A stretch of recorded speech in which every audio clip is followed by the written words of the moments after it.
अन्य भिडियोहरु जस्तै आज पनि हामी फाइल मेनुकै बारेमा कुरा गर्नेछौँ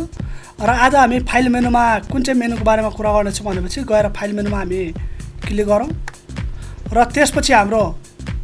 यहाँ close and go to bridge भनेर देखाइरा छ। आज हामी यो मेनुको बारेमा कुरा गर्नेछौँ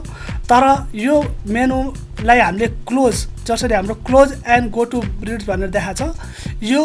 हामीले युज गर्नलाई सबैभन्दा पहिला चाहिँ हाम्रो ब्राउजर इन ब्रिड्ज भनेर देखाएको छ अप्सन, यो अप्सन हुनुपर्छ र यसलाई चाहिँ मैले चाहिँ तपाईलाई यो भन्दा अगाडिको भिडियोमा पनि भनेको थिएँ। यो चाहिँ हाम्रो ओपन हामीले कुनै पनि पिक्चरहरुलाई ओपन गर्नलाई चाहिँ युज गर्न सक्छौं। यो जस्तै हामीले यसमा क्लिक गर्नेबित्तिकै जस्तै हाम्रो ओपनमा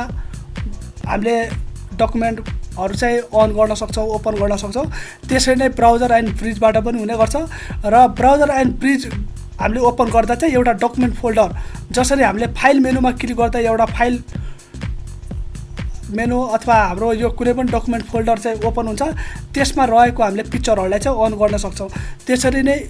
यो चाहिँ हाम्रो ब्राउजर एन्ड ब्रिज भनेर पनि एउटा अप्सन हुन्छ जसलाई हामीले क्लिक गर्दा चाहिँ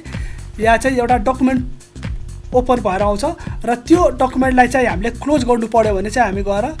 यो चाहिँ क्लोज एन्ड गो टु ब्रिजमा हामीले क्लिक गर्नेबित्तिकै हाम्रो चाहिँ यहाँ भएको त्यो डकुमेन्ट फोल्डर चाहिँ डिलिट हुन्छ सजिलै। र म अहिले चाहिँ यो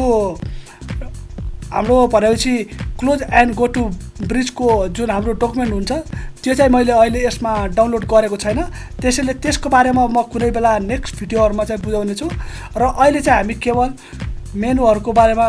बुझ्दै छौं र अहिले हामी निरन्तर रूपमा फाइल मेनुको बारेमा बुझ्दै छौं र नेक्स्ट भिडियोमा चाहिँ हामी नेक्स्ट मेनुको बारेमा चाहिँ कुरा गर्ने छौं।